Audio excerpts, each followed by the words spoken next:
안녕하세요. 이야기 한국사 시간입니다. 오늘은 세계사 속의 한국 역사 3강 문명의 발생 편입니다. 먼저 연표를 보면 약 500만 년 전에 인류가 출현하고 약 50만 년 전부터는 불을 사용하게 됩니다.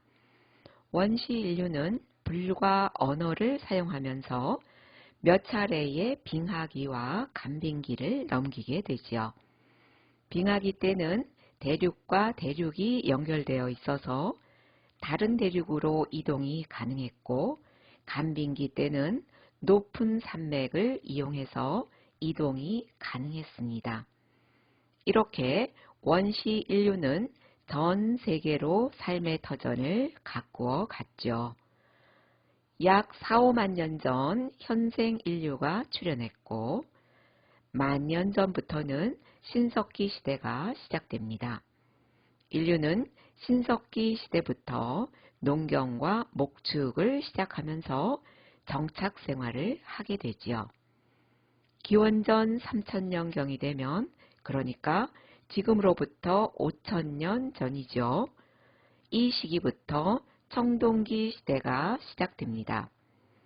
세계적으로 큰 강 유역에는 문명이 형성되는데, 먼저 기원전 3000년경에 지금의 이라크 티그리스 유프라테스 강 유역의 메소포타미아 문명과 이집트 나일강 유역의 이집트 문명이 형성되고, 기원전 2500년경에는 인도의 인더스 문명, 중국의 황화 문명이 형성됩니다.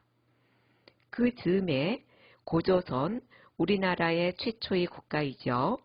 고조선이 기원전 2333년에 건국되고, 기원전 1500년경에는 인도의 아리아인이 이주하게 되지요. 그럼 지도를 통해서 세계 4대 문명 발상지를 살펴보겠습니다. 티그리스 유프라테스 강 사이에서 형성된 메소포타미아 문명, 나일강 유역의 이집트 문명, 인도 인더스강 유역의 인더스 문명, 중국 황화 유역에 형성된 황화 문명이 있습니다. 이 중에 메소포타미아 문명과 이집트 문명을 오리엔트 문명이라고 하고, 이들 문명 발상지는 공통점을 갖고 있는데, 대형 건축물을 건축하고 청동기 문화를 갖고 있고, 문자를 사용했고, 도시들이 성립되는 공통점이 있습니다. 지금부터는 이들 4대 문명에 대해서 알아보겠는데요. 먼저 메소포타미아 문명입니다. 기원전 3500년경에 티그리스 강과 유프라테스 강 사이에서 형성되었고요. 이 지역은 개방적 지형으로 잦은 정치적 변동이 있는 지역이었습니다. 이 지역에는 수메르인이 들어와 수메르 문명을 형성하는데, 수메르인들은 화면에 보이는 지구라트를 중심으로 신정 정치를 펼치게 되지요. 지구라트는 신전입니다. 그리고 쐐기 문자를 사용했고 60진법을 사용했죠. 현대에도 60진법이 남아있는 대표적인 예가 시간이죠. 1시간은 60분, 1분은 60초, 이런 등등을 말합니다. 이 지역이 워낙 개방적이다 보니 전쟁이 그치질 않아서 수메르인들은 현시일에 안정된 삶을 기원하는 현세적 다신교 신앙을 갖게 되었고, 태음력을 사용했습니다. 수메르인에 이어 이 지역은 아모르인이 주도하는 바빌로니아 왕국이 들어옵니다.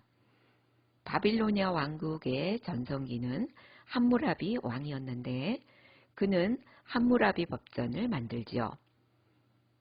잉여물을 지켜내기 위해 법이 생겼고 이 법전은 보복주의적인 성격을 갖고 있습니다. 눈에는 눈, 이에는 이라는 문구가 유명하지요. 이 사진은 루브르 박물관에 전시되어 있는 함무라비 법전이 새겨진 돌 기둥입니다. 이렇게 번성했던 바빌로니아 왕국은 철기를 갖추고 진입한 히타이트에게 멸망당하고 말지요. 다음은 이집트 문명입니다. 기원전 3000년경 이집트 나일강 유역에 형성된 문명으로 이 지역은 상당히 폐쇄적 지형입니다. 북쪽은 지중해로, 서쪽은 사하라 사막, 동쪽으로는 시나이 반도와 홍해로 둘러싸여 있지요. 이 폐쇄적 지형은 외침을 피할 수 있었기 때문에 오래도록 이집트는 통일왕국을 유지할 수 있었습니다.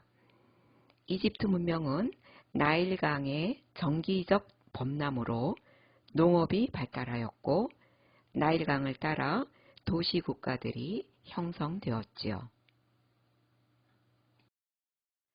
이집트 문명은 태양의 아들 파라오가 신정 정치를 하였고 폐쇄적 지형 탓으로 현세의 삶이 평화로웠기 때문에 내세에도 이런 생활을 이어가길 바라는 내세 신앙이 발달했습니다. 예를 들어 파라오가 죽으면 미이라로 만들어 사자의 서와 함께 피라미드 안에 넣게 되고 피라미드는 스핑크스가 지키게 되지요. 즉 파라오의 내세의 삶을 기원하는 죽은 자의 주문서를 피라미드 안에 같이 넣는 것입니다.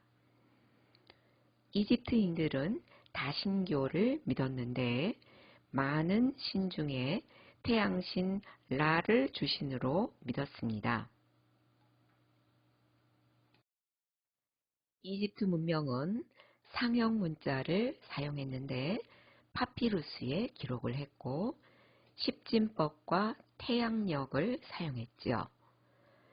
나일강이 정기적으로 범람한 관계로 기하학과 측량술이 발달했음을 알 수 있습니다. 이렇게 보면 자연적 지형이 그 문명의 사회나 정치에 큰 영향을 끼치는 것을 알 수 있겠죠. 이것은 사자의 서인데요. 이집트의 내세관을 잘 나타내주는 것이죠. 죽은 사람이 사후세계에서 편안하게 지내기를 기원하는 주문을 적은 것입니다.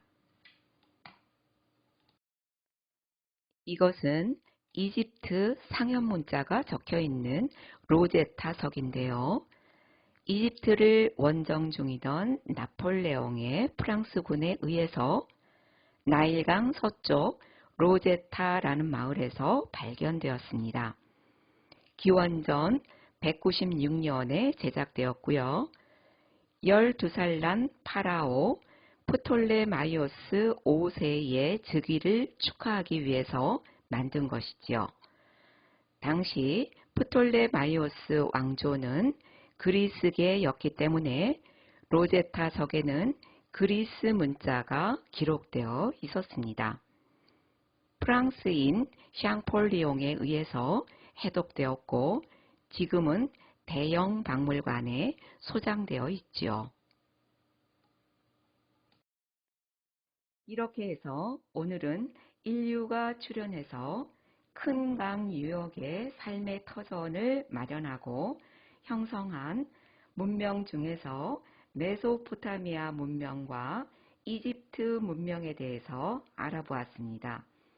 다음 시간에는 오늘에 이어 중국 문명, 인더스 문명, 그리고 4대 문명은 아니지만 유럽 문명의 태동이 되는 지중해 문명에 대해서 알아보는 시간을 갖겠습니다. 오늘 시청해 주셔서 감사합니다.